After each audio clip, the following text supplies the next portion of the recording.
Assalamualaikum warahmatullahi wabarakatuh. Selamat pagi semua. Nah, pada pertemuan ke-9 ini kita akan belajar tentang cara jitu membuat infografis. Nah, membuat infografis ini sebenarnya sudah banyak template-nya. Semuanya juga saya lihat di beberapa kegiatan itu anak-anak sudah membuat infografis. Cuma apakah kalian tahu beberapa teori tentang infografis dan hal-hal yang wajib diketahui dalam infografis? Mari kita simak. Media gambar sejatinya sudah sangat banyak, mulai dari foto, lukisan, dan lain sebagainya. Cuma pertanyaannya, mengapa infografis? Nah, beberapa teori menyebutkan, salah satunya dari hasil penelitiannya Miller dan Bennett, infografis itu terbukti efektif karena dia memudahkan pembaca untuk memahami sebuah konten tanpa harus melakukan analisis yang sulit. Karena tampilan dari infografis, kalau menurut Neomam Studio, memang dia lebih menarik, dia lebih mudah dipahami, mudah dimengerti, dan kadang juga lebih menghibur dan mudah diingat. Kalau kalian mengikuti perkembangan wabah corona akhir-akhir ini, di Instagram misalkan, Kominfo itu selalu menampilkan data-datanya dalam bentuk infografis, sehingga kita mudah untuk memahami berapa pasien yang positif COVID, berapa pasien yang ODP, PDP di setiap wilayah. Infografis memiliki beberapa standar agar infografis ini memiliki kualitas yang baik. Standar ini yang dibuat oleh Kominfo. Pertama, berorientasi pada tujuan infografis. Sebenarnya infografis ini digunakan untuk apa? Untuk pendidikan, untuk menyampaikan informasi, atau untuk menceritakan biografi seseorang. Nah, itu perlu diperjelas. Tapi karena kalian adalah calon guru dan kita konteksnya di sini adalah pembelajaran ekonomi digital, maka saya arahkan penjelasan ini nanti ke belakang akan saya arahkan ke pendidikan. Nah, pertama, memang harus orientasi pada tujuan. Yang kedua, kalau bisa isinya itu berdasarkan riset atau sumber yang terpercaya. Nah, sumber-sumber ini karena kalian dari pendidikan, ekonomi, nah nanti kalian ketika membuat infografis, usahakan datanya adalah data yang terbaru. Gunakan sumber data yang valid, misalkan BPS, OECD, dan lain sebagainya, atau World Bank, itu juga bagus. Nah, untuk teori-teorinya silahkan diperkuat dari buku-buku. Ya, sajikan saja dengan bahasa yang sederhana seperti buku SMA. Kalau mau menampilkan teori yang lebih mendalam, silahkan diambil dari buku mikro makro ataupun koperasi. Berikutnya, relevan dengan kebutuhan pembaca. Nah, pembaca ini kan mereka rata-rata usia 15-17 tahun. Nah, usia 15-17 tahun ini rata-rata mereka menyukai gambar-gambar yang tidak bersifat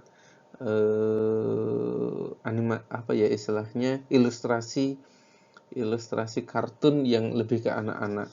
Mereka lebih ke anak-anak usia 15-17 itu mereka berharap untuk dianggap menjadi orang yang lebih dewasa. Maka tampilkan gambar-gambar yang merujuk pada penjabaran materi yang elegan. Berikutnya adalah struktur visual dan keterbacaan. Struktur visual itu memang harus harmonis. Warnanya usahakan tidak terlalu gelap. Kemudian keterbacaannya terkait dengan penggunaan font, ukuran font. Usahakan ukuran font nanti adalah minim 20 ya. 20 pts. Berikutnya unsur persuasi. Persuasi itu ajakan, maka judul yang dibuat nanti juga harus ada unsur ajakannya. Bahasanya lugas, konsisten, dan mudah untuk dibagi-bagi. Karena orientasi tujuan kalian adalah untuk pendidikan, maka perhatikan unsur-unsur pada infografis. Yang pertama, ya yang jelas infografis yang kalian buat harus memberikan informasi yang cukup. Kemudian jika itu berkaitan dengan proses, misalkan menghitung PDP, menghitung PKP, menghitung pajak penghasilan, PBB, kemudian menghitung pendapatan nasional, maka tunjukkan bagaimana caranya. Jika informasi yang kalian tampilkan adalah data-data statistik ekonomi, maka tunjukkan kapan Anda mengambil data tersebut. Karena sekali lagi data statistik itu senantiasa berubah, perlu diupdate datanya. Kemudian dasarnya adalah statistik jika itu memang datanya data statistik. Memiliki sumber yang valid, riset atau teori, dan tanggal produksi. Tanggal produksi bisa diletakkan di bagian bawah sendiri atau di atas sendiri, tergantung kebutuhan. Kalau misalkan informasinya adalah informasi darurat penting, misalkan terkait dengan inflasi tahun ini, maka tanggalnya usahakan menonjol dan berada di bagian atas. Tapi kalau hanya berupa teori atau ajakan persuasi, maka tanggal bisa diletakkan di bagian bawah.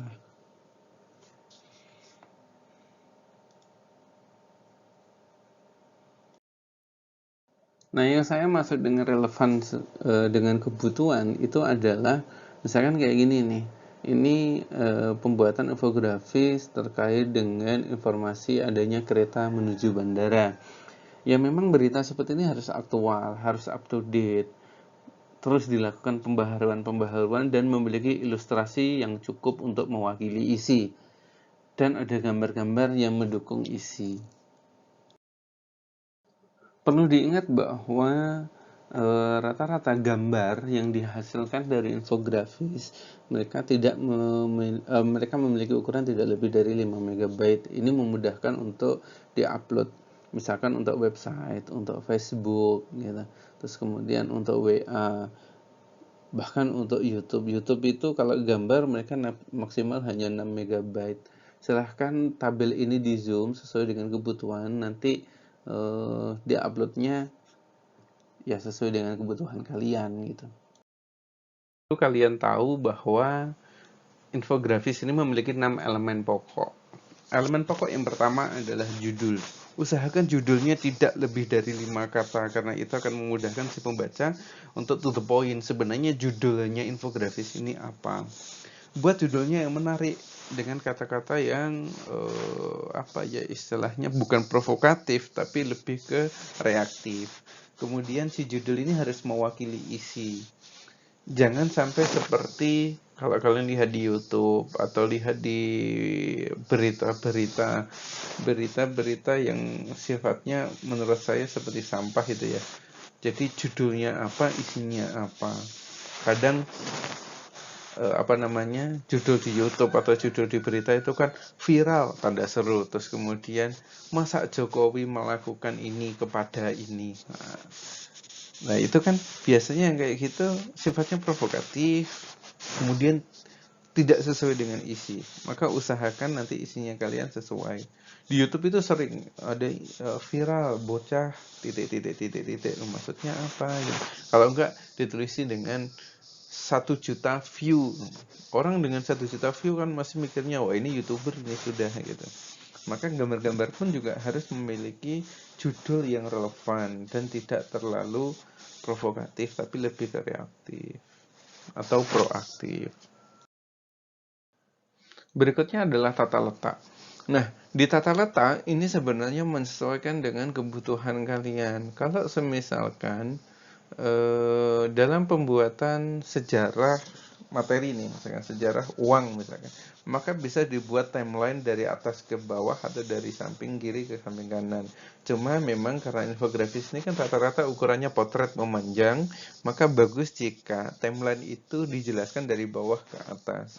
Nah, untuk beberapa contoh sesuai dengan kebutuhan, di sini ada saya tampilkan 8 contoh infografis. Nah, 8 contoh infografis ini dia sesuai dengan kebutuhannya. Tapi yang jelas, dalam menyusun tata letaknya atau layoutnya, penempatan dan pemisahan antar blok itu harus tegas. Jangan terlalu mepet, karena itu sulit untuk dibaca sama pembaca kita. Kemudian konten utama dan konten pendukung. Usahakan munculkan konten utama itu dalam ukuran yang lebih besar daripada konten pendukungnya. Kemudian focal point visual yang tepat. Focal point visual itu maksudnya adalah gunakan kata kunci dalam menjelaskan. Kemudian kata kunci ini berikan warna yang mencolok dibandingkan kata pembantunya, support words-nya. Jadi key points-nya itu harus dipertegas dan diperjelas dengan penggunaan warna. Kemudian margin yang konsisten. Margin ini jika kalian menggunakan rata kiri ya semuanya harus rata kiri. Jangan ada yang rata kiri kemudian ada yang justify. Biasanya yang kayak gitu kurang enak untuk dipandang dan membuat si pembacanya dia agak bingung ini bagian mana gitu. Terus kemudian tipe yang sesuai. Yang jelas jika ada infografis yang sifatnya geografis gitu ya, maka tampilkannya yang geografis gitu, jangan dalam bentuk verbal kata-kata.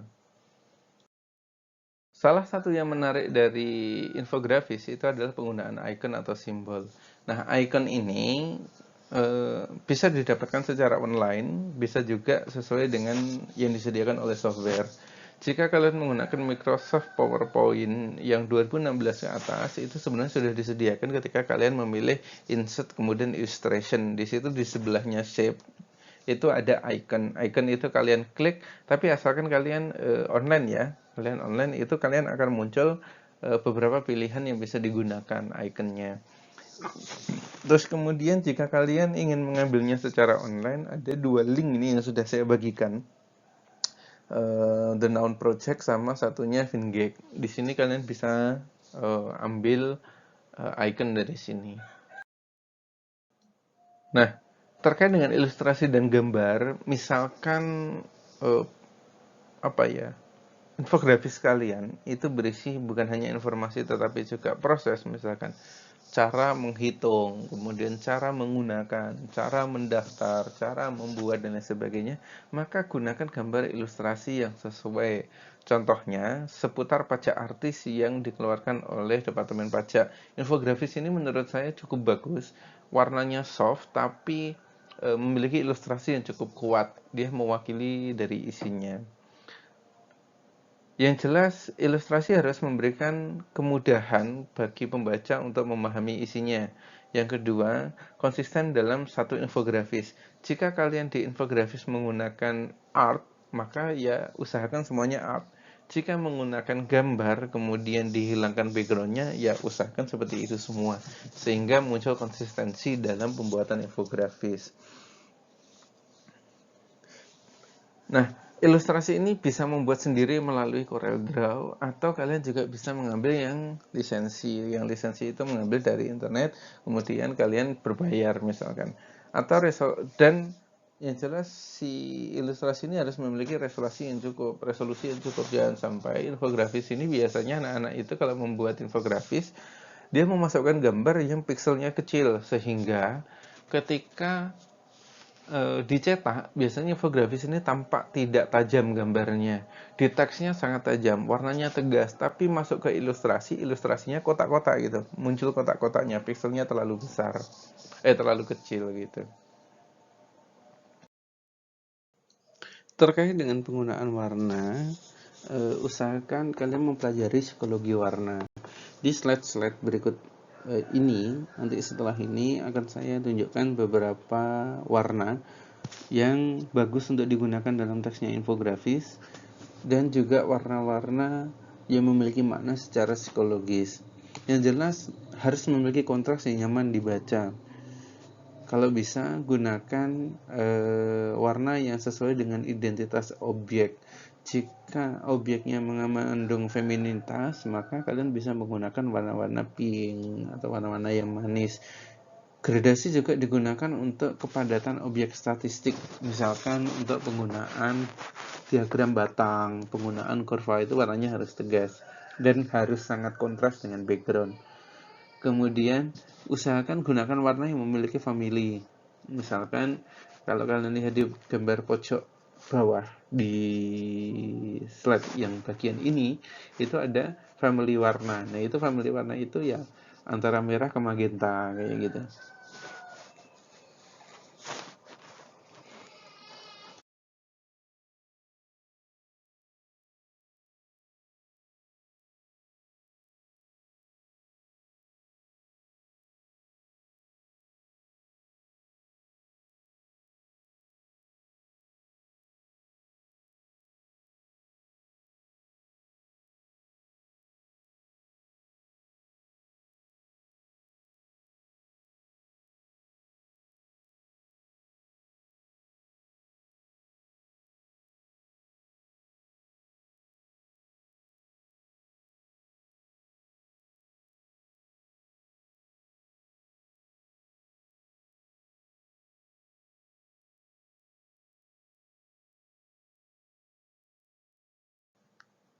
Dalam pengaturan font, usahakan antara judul dengan subjudul itu memiliki ketegasan.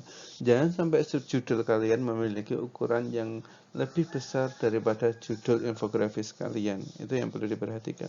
Terus yang berikutnya adalah terkait dengan penggunaan warna. Jika judul menggunakan warna yang mencolok, maka subjudul jangan ikut mencolok. Usahakan dia agak soft dengan warna satu family dengan dia. Misalkan antara kuning tua dengan kuning muda kayak gitu.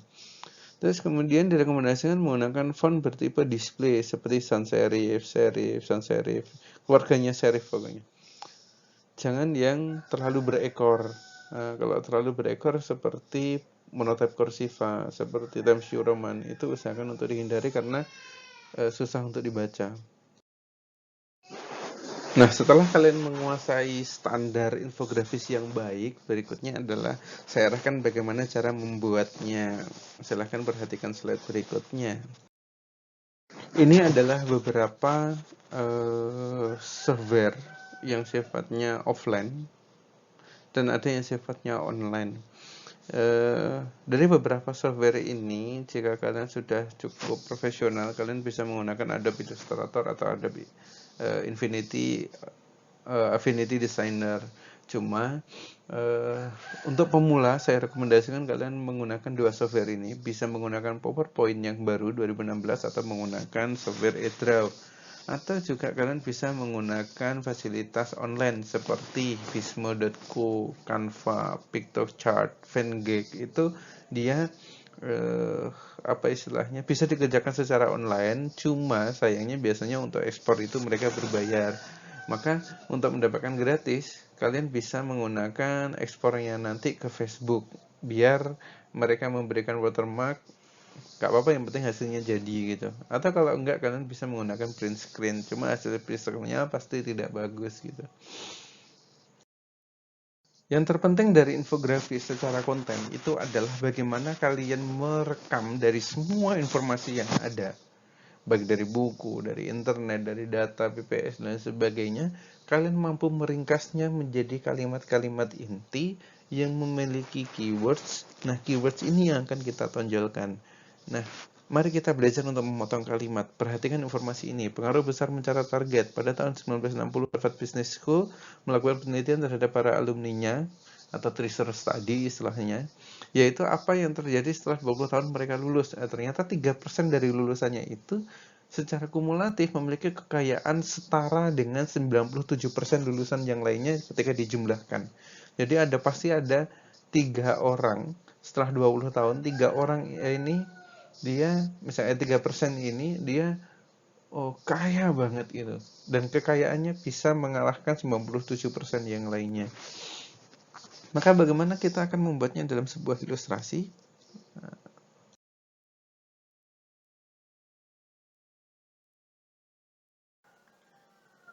Nah, untuk membuat infografis dari Microsoft PowerPoint, kalian bisa dengan cara membuat tab baru atau membuat Windows baru. Setelah itu pilih New. Setelah pilih New, kalian nanti bisa memilih infografik yang sebelah kanan. Syaratnya memang dia harus online. Misalkan kayak gini. Kita akan disediakan banyak sekali template. Server akan memberikan kalian banyak sekali template untuk bisa dipilih. Misalkan saya mau membuat proses di sini misalkan. Kemudian pilih create. Ingat syaratnya dia harus online. Nah, dari sini kalian tinggal edit-edit, selesai sudah.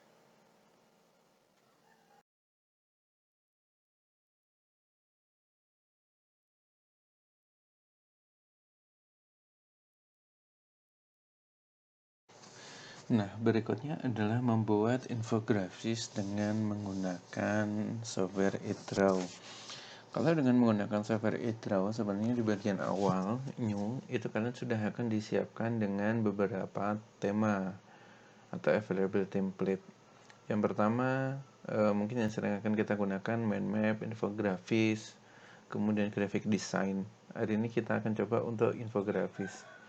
Ketika kalian klik infografis di sini, klik 2 kali, maka akan muncul beberapa template dengan beberapa gambar dan beberapa contoh. Di contoh ini kita prinsip kerjanya sebenarnya hampir sama dengan Microsoft PowerPoint. Kita disediakan banyak sekali template, tinggal klik, habis itu sudah kita tinggal edit isinya. Misalkan terkait dengan infografis lorem ipsum, diklik, habis itu bisa diklik 2 kali atau diklik create. Nah, dari sini kita bisa langsung edit ya, langsung edit dari judul. Nah, ini kalau kita berkecil dengan kontrol dan scroll. Tekan kontrol, terus kemudian tekan scroll kalian. Nah, dari sini tinggal diedit seperti ini judulnya.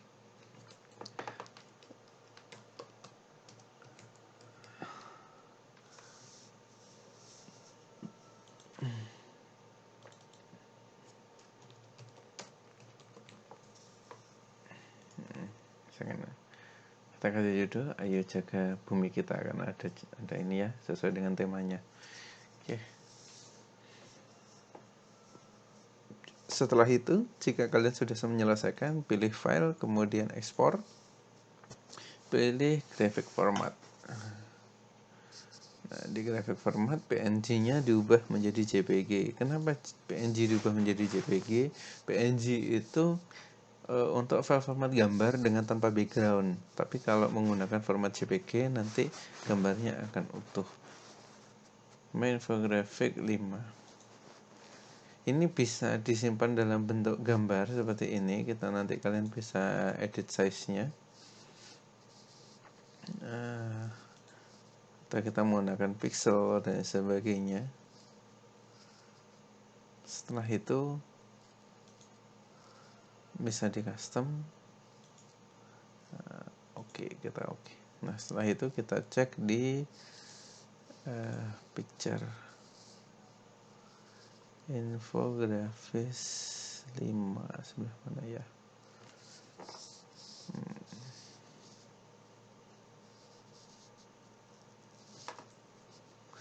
Atau kalau enggak, kalian juga bisa simpannya dalam bentuk PDF. Misalkan kita kembalikan, kita lihat dalam bentuk PDF. Di PDF juga bisa.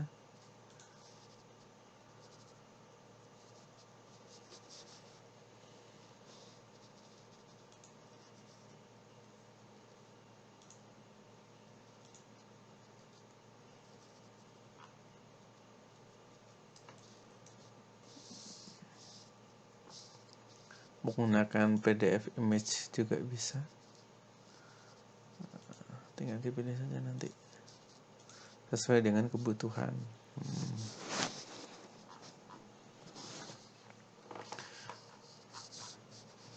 Demikian cara membuat infografis dengan menggunakan eDraw. Nah, berikutnya adalah membuat infografis dengan menggunakan media online, yaitu salah satunya Canva. Meskipun banyak platform website yang menyediakan, saya cukup nyaman ketika menggunakan Canva, maka saya memang merekomendasikan penggunaan Canva.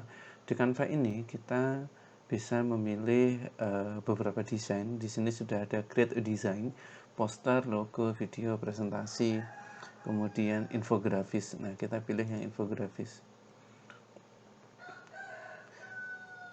Infografis pada Canva ini sedikit banyak mirip dengan punyanya eDraw. Kita juga sudah disediakan beberapa fasilitas yang sudah ada, template-nya sudah ada, misalkan terkait dengan berhenti merokok misalkan di sini. Maka kita tinggal melakukan editing di sini. Diklik, katanya tinggal diganti saja. Mari hidup sehat, misalkan kayak gitu.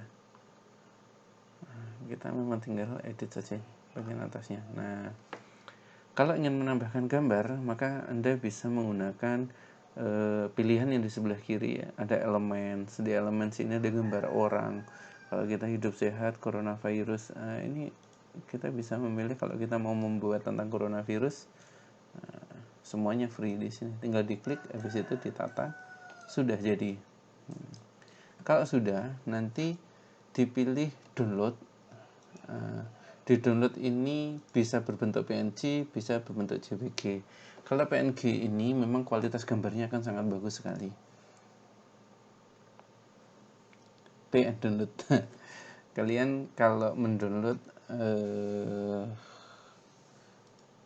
biasanya di sini kalau di Canva memang disuruh berbayar ketika mendownload, maka kita bisa gunakan ke di share ke Facebook kita atau di share ke email kita. Nanti kita akan ketemu dengan ini karena mereka online, maka penyimpanannya pun juga online.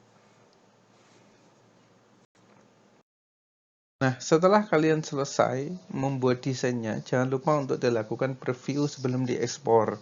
Nah, preview ini pastikan memiliki aturan-aturan seperti ini. Format standarnya gunakan JPG, atau kalau kalian menggunakan video atau ini usahakan MP4 dengan resolusi 480. Karena beberapa infografis yang sifatnya dinamis, kalau kalian lihat Powtoon itu salah satu infografis yang sifatnya dinamis, dia bergerak, beda dengan yang statis seperti infografis pada poster.